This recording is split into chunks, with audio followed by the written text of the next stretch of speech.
सोचिए, जिस सड़क पर आप गाड़ी चलाते हैं उसी सड़क पर अगर भारत का लड़ाकू विमान उतर जाए तो। आज हम आपको एक ऐसी ही सड़क की कहानी बताने जा रहे हैं जो अब सिर्फ हाईवे नहीं बल्कि भारत की रणनीतिक ताकत बन चुकी है।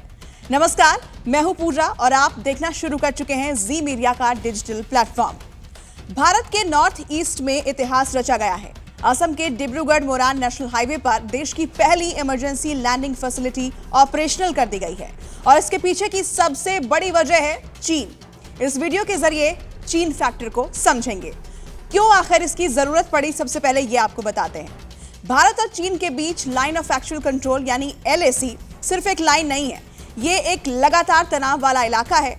इस पूरी बेल्ट में भारत और चीन दोनों की वायुसेनाएं आमने सामने तैनात हैं। भारत के अहम एयरबेस हैं तेजपुर, जोरहाट, झाबुआ और इसके अलावा हाशिमारा में दूसरा राफेल स्क्वाड्रन भी मौजूद है। यह इलाका बंगाल के उत्तर और भूटान के दक्षिण में पड़ता है, यानी रणनीतिक रूप से यह बेहद संवेदनशील है। आपको याद होगा डोकलाम संकट, तब भारत को यह अंदेशा था कि अगर चीन कोई आक्रामक कदम उठाता है तो वो इसी इलाके पर दबाव बनाने की कोशिश करेगा और इसलिए भारत के लिए यह जरूरी हो गया कि वो सिर्फ एयरबेस पर निर्भर ना रहे। चीन की तरफ LAC के पास कम से कम 7 एयरबेस मौजूद हैं और युद्ध की स्थिति में आप जानते हैं कि सबसे पहला निशाना होते हैं एयरबेस। रनवे पर खड़े जो लड़ाकू विमान हैं वो जमीन पर ही सबसे ज्यादा असुरक्षित होते हैं ऐसे माहौल में, और यही वजह है कि भारत को चाहिए था एक ऐसा विकल्प जो अचानक काम आ सके, और यहीं पर एंट्री होती है इस इमरजेंसी रनवे की। अब आपको हम ये बताते हैं वीडियो में आगे कि हाईवे रनवे कैसे बनता है। डिब्रूगढ़ मोरान हाईवे का ये जो हिस्सा है ये खास तौर पर मजबूत किया गया है। ये रनवे लंबा है, चौड़ा है और इतना मजबूत है कि यहाँ भारतीय वायुसेना के फ्रंट लाइन फाइटर जेट और साथ ही ट्रांसपोर्ट एयरक्राफ्ट सुरक्षित तरीके से उतर सकते हैं। और ये भी समझिए कि जब इसका इस्तेमाल होगा तो हाईवे को पूरी तरह ट्रैफिक के लिए बंद किया जाएगा। सेना के जवान पूरे इलाके को सुरक्षित करेंगे, विमान उतरेंगे, कुछ ही मिनटों में फ्यूल और हथियार लेंगे और फिर मिशन पर लौट जाएंगे। यानी तेज, लचीला और असरदार जवाब। सिर्फ जंग ही नहीं बल्कि आपदा में भी ये ताकत बनेगा।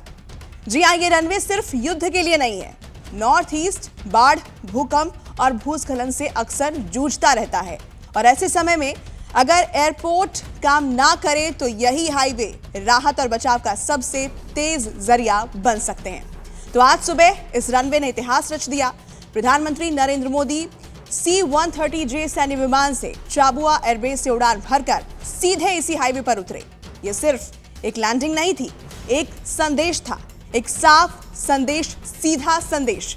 करीब 100 करोड़ रुपए की लागत से बना ये 4.2 किलोमीटर लंबा रनवे अब पूरी तरह ऑपरेशनल हो चुका है। इस मौके पर असम के मुख्यमंत्री हिमंत बिस्वा शर्मा और air chief marshal AP Singh भी मौजूद थे। और देखिए, आखिरी बात ये कि असम का ये जो हाईवे है अब ये सिर्फ सड़क नहीं, यह है भारत की वायु सुरक्षा का वैकल्पिक रनवे और साथ ही चीन को दिया गया एक साफ संदेश कि भारत तैयार है हर हालात में, जमीन पर भी और आसमान में भी। आपको ये वीडियो कैसा लगा हमें कमेंट सेक्शन में लिखकर जरूर बताएं। वीडियो को लाइक और शेयर करें और ऐसी ही खबरों से जुड़े रहने के लिए हमारे चैनल को सब्सक्राइब जरूर करें।